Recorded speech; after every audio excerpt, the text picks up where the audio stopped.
Bonjour, je suis Martine Brisson, bienvenue. Alors aujourd'hui, on va parler de la douleur parce que c'est une conversation qui est revenue à quelques endroits cette semaine. Alors je me suis dit, ben, probablement que ce serait un bon moment aussi d'en parler. Parce que, ben, c'est la peur d'avoir mal, je pense que c'est pas mal universel. Tout le monde a peur d'avoir mal parce que personne n'aime souffrir, hein? Mais la peur ajoute à notre souffrance parce que la tension qu'on a ajoute à la douleur. Euh, on peut donner comme par exemple la, euh, pendant l'accouchement, parce que j'enseigne aussi l'hypnose pour accoucher sans douleur. Et j'ai vécu aussi aux Pays-Bas. Et l'approche aux Pays-Bas et en Europe, parce que je parlais c'était assez international où j'étais, puis l'approche nord-américaine, c'est deux choses différentes. Ici, les femmes, tout ce qu'elles entendent, c'est les histoires d'horreur qui amènent la peur. Or, la peur amène la tension. Comme on a de la tension, on ressent plus de douleur. Comme on a plus de douleur, on a encore plus peur. Et puis là, ça amène encore, ben, vous voyez le cycle. Alors, la tension ajoute à la douleur. Puis aussi, le problème, c'est qu'on y donne une signification. On donne une signification à la douleur.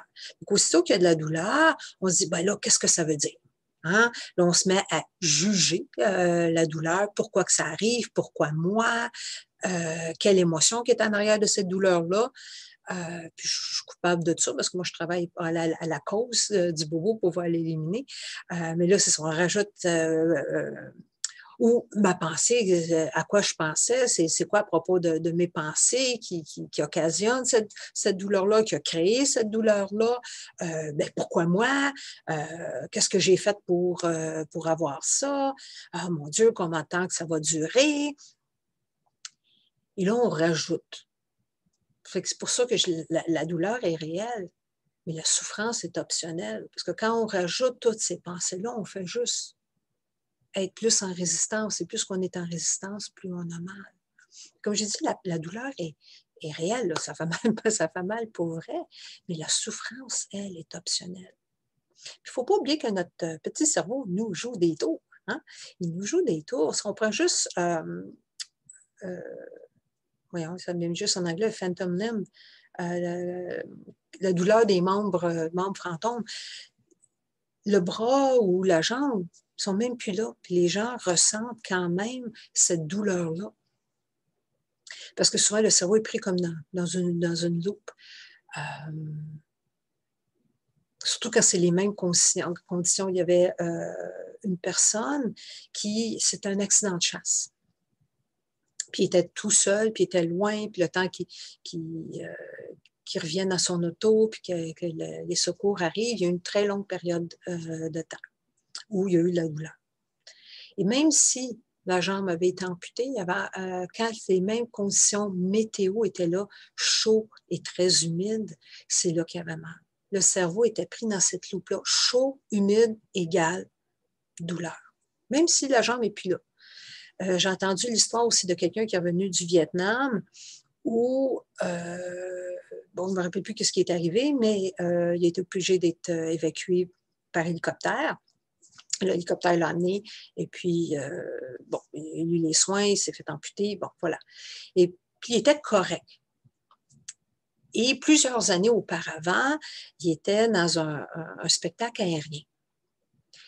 Et il y a un hélicoptère qui est arrivé. Et immédiatement, aussitôt que le cerveau a enregistré l'hélicoptère, la douleur est revenue comme la journée que l'incident est arrivé.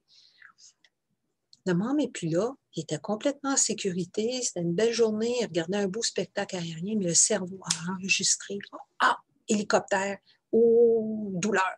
Okay? Le cerveau est poigné dans ce genre de loupe-là, il nous crée quelque chose, même si le membre n'est pas là. Bon, il y a différentes techniques qu'on peut utiliser pour arrêter cette loupe-là. L'hypnose en est une, la PNL en est une autre, l'intégration par le mouvement oculaire, l'EMDR, revenir au moment présent. Bon, ça, c'est toutes des façons d'arrêter la fameuse loupe. Mais pour revenir là, justement confortable, mais quand on n'en rajoute pas une couche avec nos pensées, comme oh mon Dieu, pas encore, ou comment tant que ça va durer, ce coup-là, bien, on est capable d'être, comme je dis, la souffrance, elle, est optionnelle. Puis il y avait Sidney Banks qui avait dit, si les gens n'avaient pas peur de leur expérience, ça changerait le monde. Parce que comme je disais, oh mon Dieu, comment de temps que ça va durer, comment de temps que ça va être là, parce qu'on pourrait peut-être une autre analogie, c'est si on regarde, quand on a de la douleur, puis c'est normal, c'est comme si on regarderait à travers des jumelles. Hein? Tout le monde a de regarder au moins une fois dans sa vie à travers des jumelles. Puis quand on regarde à travers des jumelles, on s'aperçoit que tout ce qui est loin se rapproche et devient gros. Et c'est la même chose pour la douleur. Quand on a de la douleur, c'est comme si on le regardait à travers des jumelles. On est tous concentrés sur cette douleur-là. Mais en même temps, pour moi, vous êtes déjà amusé avec les jumelles, les revirer de bord, puis regarder par le petit bout. Puis à ce moment-là, on voit comment les choses qu'on regardait, comment ça devient éloigné et tout petit. On peut faire la même chose avec la douleur. Parce que là, on porte toute notre attention. C'est probablement que vous êtes probablement déjà arrivé, vous aviez mal à quelque part, puis là, bien, vous êtes occupé à faire quelque chose, toute votre attention est sur une tâche en particulier, et vous êtes tellement occupé à cette tâche-là que vous avez oublié d'avoir mal. Puis aussi, la façon qu'on se sent a un impact sur la douleur. Alors, les gens qui ont des maladies auto-immunes le savent très bien que quand il y a des moments plus stressants, plus anxiogènes ou de la colère, ils ressentent plus la douleur. Parce que la douleur n'est jamais égale. Alors, quand ils sont de bonne humeur ou que ça va bien dans leur vie, il n'y a pas tant de douleur. Puis aussitôt qu'il y a du stress, de l'anxiété, de la colère, pouf, la douleur, il la ressent plus. Donc, notre façon d'être, notre façon de penser a un impact sur comment on ressent la douleur. Une des raisons pourquoi dans les hôpitaux, il y a les chiens et les chats, là, parce que quand les gens voient l'animal, oh, le beau petit chien, ils le flattent, ça les met de bonne humeur et ils ressentent moins la douleur. Fait que notre façon d'être, notre façon de penser a un impact si on ressent la douleur ou pas.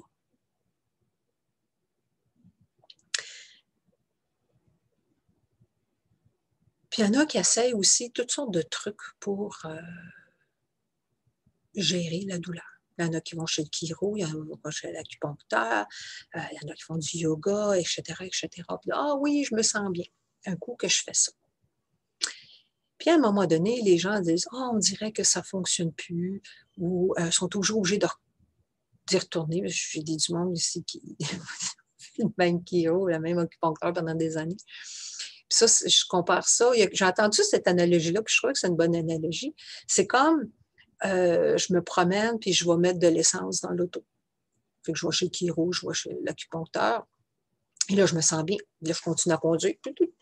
Mais à un moment donné, j'ai besoin de retourner au garage pour remplir la tank encore une fois. Et là, il retourne chez l'acupuncteur, il retourne, parce que c'est toujours à recommencer, parce que c'est quelque chose qui est à l'extérieur de nous. Mais quand on n'a pas à avoir peur de notre expérience, puis ça, je n'invente pas ça là, parce que je fais partie de d'autres groupes ou des gens qui ont des maladies chroniques, et quand ils arrêtent d'avoir peur puis d'être en résistance, ils ressentent moins la douleur. Ils sont capables de vivre leur vie. Il y a un chirurgien américain, un chirurgien orthopédiste américain, John Sarno, qui est décédé, je pense qu'il est décédé 1 an ou 2, qui, lui, avait complètement arrêté d'opérer les gens dans le dos parce que c'est une des opérations qui a le plus grand taux d'échec parce que c'est émotionnel. Et il avait arrêté parce qu'on sait, il connaissait la région limbique du cerveau, puis comme je dis, l'impact du cerveau sur notre façon de penser, nos émotions, notre façon d'être, qui a un impact sur ce qu'on ressent. Lui, il avait arrêté d'opérer dans le dos, ce qui l'a pas mis super populaire dans le temps avec les autres chirurgiens orthopédistes, parce que c'est un des pères justement de Mindsport, la fusion corps-esprit. Mais éventuellement, il a convaincu plus de chirurgiens orthopédistes, puis il y en avait il y en avait plusieurs qui, comme lui, à la place d'opérer dans le dos, ils envoyaient les gens en psychothérapie et ça les aidait. Mais un peu comme mon analogie d'aller remettre de l'essence, c'est que des fois, ce n'était pas toujours permanent. Pourquoi? Parce qu'en psychothérapie, c'est aller plus à la surface. Puis des fois, la colère, parce que souvent la colère qui est en arrière de ça, revient. Tandis que moi, quand je dis je vais à la cause, puis en allant à la cause, ça ne revient plus. Mais lui, il avait arrêté d'opérer justement parce qu'il connaissait l'impact. Quand les gens allaient en thérapie, ben là, il y avait moins de colère, ce qui fait qu'il y avait moins de douleur, ou même la douleur disparaissait complètement. Alors, notre petit cerveau nous joue des tours et a un impact sur la souffrance. Puis juste pour montrer l'impact de notre pensée sur la souffrance, moi, mes 2 genoux sont refaits. Ils ont été refaits, j'étais ado, là. C'est pas une question d'âge. J'étais ado quand mes 2 genoux ont été refaits parce qu'il n'y avait rien qui retenait les rotules. Mes rotules partaient à gauche puis à droite. Ça ne prenait pas grand-chose. Et à l'âge de 11 ans, on m'avait envoyé passer un examen. C'est un examen assez spécial. Dans mes souvenirs, l'aiguille était grosse de même. Où il prenait cette énorme aiguille-là, il rentrait dans le genou, puis il dévissait la seringue, puis il mettait une autre seringue, puis il shootait avec quelque chose pour pouvoir regarder le genou. La dame qui passait cet examen-là, juste avant moi je suis dans la salle d'attente, et la dame, juste avant moi, elle se met à hurler, mais à hurler, à crier au meurtre. Je pense qu'on est prêt à tuer. Moi, je suis dans la salle d'attente. Je sais que je suis la prochaine. Je n'étais pas trop grosse dans mes clottes. Oh là là, ça ne me tente pas même. Et puis elle, là, elle hurlait, là, mais comme d'aplomb à part de ça. Fait que là, c'est mon tour après. Fait que là, j'étais pas très grosse dans mes culottes. Puis là, ils ont dit, OK, on va faire ça, là, bouge pas. Parce que si tu bouges, là, on est obligé de recommencer. Fait que là, après ça, il dit, OK, ben là, que tu peux regarder, là, la télévision, tu vas voir l'intérieur de ton genou. Mais là, il m'avait dit, bouge pas. Fait que là, j'avais entendu la madame, puis j'avais quasiment peur de me lever les yeux juste au cas où que je bouge. Puis finalement, cet examen-là, OK, c'était pas agréable, là, il y a des choses plus agréables dans la vie, mais ça n'avait pas été si pire que ça. Ça n'avait pas été si pire que ça. Mais moi, j'avais attendu la madame avant. Parce que ça m'avait créé un peu d'anxiété, ça on peut dire. Puis finalement, c'était pas si pire que ça. Fait qu'on rajoute une couche à la souffrance. Comme je dis, la douleur est réelle. On n'est pas obligé de rajouter une couche de souffrance en la jugeant, en étant en résistance.